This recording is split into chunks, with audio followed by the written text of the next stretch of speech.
हज़रत उमर रज़ी अल्लाह अन्हु मिंबर पर मौजूद हैं, मिंबर पर बयान कर रहे हैं जुमे का, और बयान करते करते अचानक कहने लगे या सारियतल जबल, या सारियतल जबल, या सारियतल जबल। कोई मोबाइल नहीं, कोई वॉकी टॉकी नहीं, कोई सैटेलाइट डिवाइस नहीं, हवा को हुक्म दिया। अब उनकी ये बात हवा ने वेव्स बनाकर वहां तक पहुंचाए।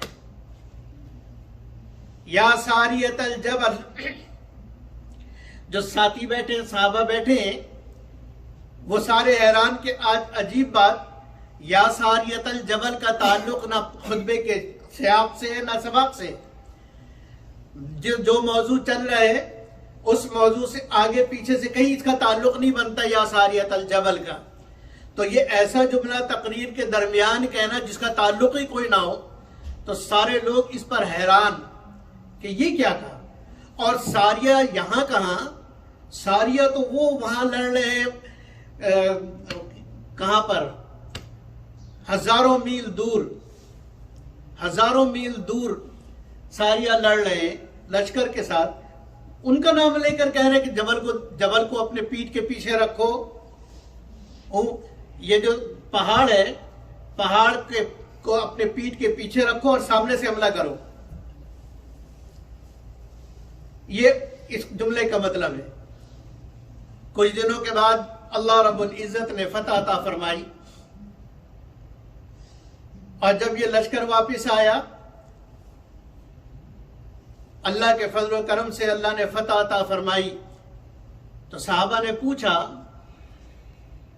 कि एक दिन उमर रज़ी अल्लाह अन्हु ने तुम्हारा नाम लेकर ये कहा था या सारियतल जबल, हमें बात समझ नहीं आई कि तुम्हारा नाम क्यों लिया। तो उन्होंने फरमाया कि हाँ, उमर रज़ी अल्लाह अन्हु की आवाज मैंने सुनी और हम लड़ रहे थे, दुश्मन हम पर हमला आवर हो रहा था और करीब था कि हमें शिकस्त हो जाती, इसलिए कि पहाड़ की तरफ से दुश्मन हमला आवर होता तो उससे रुकना बचना मुश्किल होता।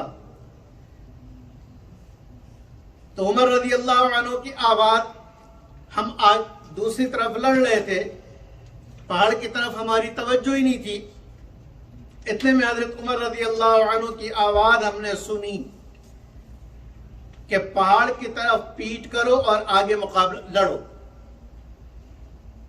तो हमने वैसे उसी अंदाज में लड़ना शुरू किया। अल्लाह रब्बुल इज्जत ने हमें फतह अता फरमा दी और दुश्मन भाग गए। तो हवा को अल्लाह ने मुसख्खर किया हजरत उमर रज़ी अल्लाह अन्हु के लिए। इसी तरीके से मिस्र फतह हुआ।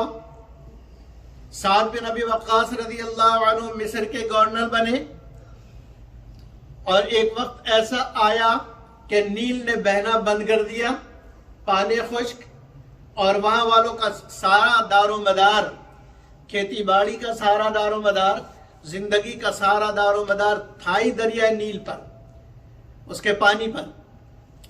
और उस दरिया की आदत थी कि साल में एक मर्तबा दरिया बिल्कुल खुश्क हो जाता, बंद हो जाता, और फिर कोई खूबसूरत हसीन नौजवान लड़की पूरे जेवरात से लाद कर, दुल्हन वाले कपड़े पहनाकर और पूरे जेवरात के साथ जब उसको दरिया में डाला जाता, फिर पानी उठता था। यानी एक लड़की की कुर्बानी देनी पड़ती। तो साद बिन अबी वक्कास रज़ी अल्लाह अन्हु वहां के खलीफा हैं, गवर्नर हैं, दरिया ने बहना बंद कर दिया। अब लोग आए उनके पास कि जी यहां बरसों से ऐसा हो रहा है, तो अब हमें ऐसा करना पड़ेगा।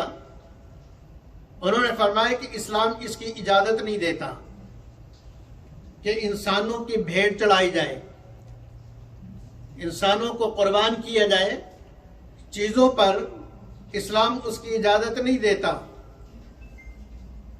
मैं उमर रज़ी अल्लाह अन्हु से पूछता हूं, वो जैसा हुक्म देंगे वैसा करेंगे। हज़रत उमर रज़ी अल्लाह अन्हु के पास पैगाम भेजा। अब अकल हैरान कि वो कौन सी टेक्नोलॉजी थी उस खत के अंदर। हज़रत उमर रज़ी अल्लाह अन्हु ने 2 खत लिखे, कातिब को बुलाया, कहा लिखो मिन अब्दिल्लाह उमर इब्न अल-खत्ताब अमीरुल मुमिनीन, अल्लाह के बंदे उमर इब्न अल-खत्ताब की तरफ से, इला नील, नील की तरफ, दरिया नील को खत लिख रहे हैं। अब दरिया भी कोई पढ़ता है? दरिया में पानी में तो लिखा हुआ डालो तो लिखा हुआ मिट जाए, पर्चा बह जाए। खत लिख रहे हैं दरिया को, और क्या लिखा? कोई लंबी चौड़ी बात नहीं, उसमें कोई तावीज नहीं बनाई, उसमें कोई कुरान की आयत नहीं लिखी, उसमें कोई दुआएं नहीं लिखी,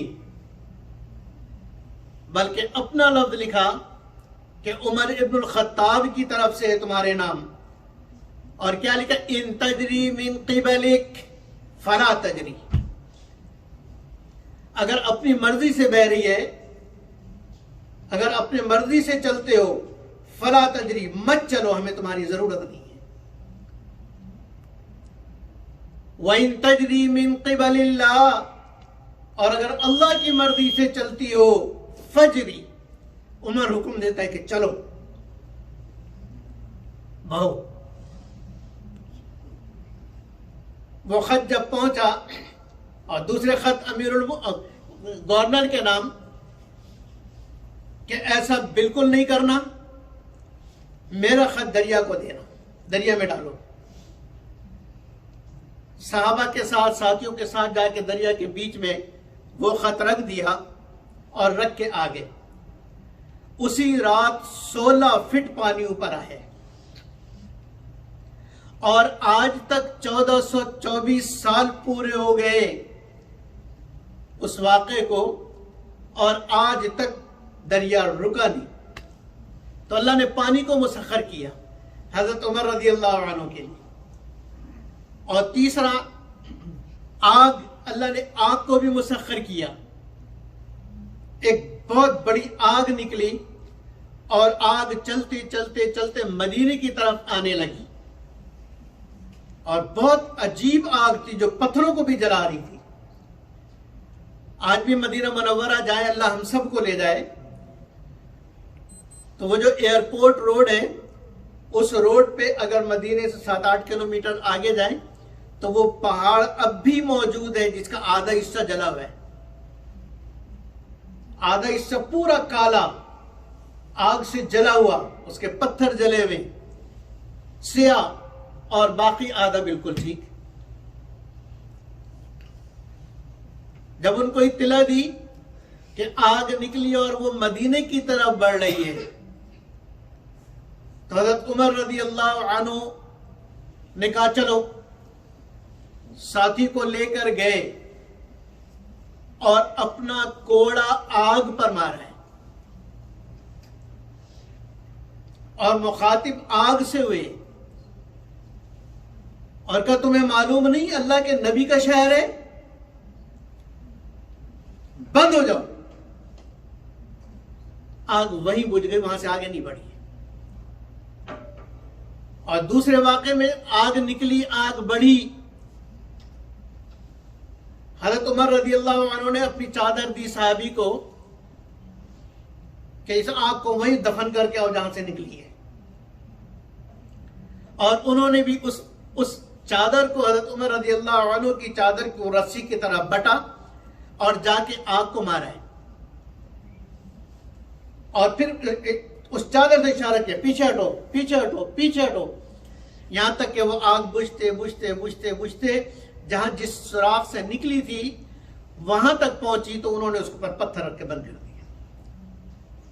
अल्लाह ने ऐसा काबू अता, इतना बड़ा आदमी। मदीने में जलजला आया, जमीन हिली, साइंस के पास जलजले का कोई इलाज नहीं, अभी तक तो पूरी तरीके से वजह सामने नहीं आई, कि जल्जला आता क्यों है।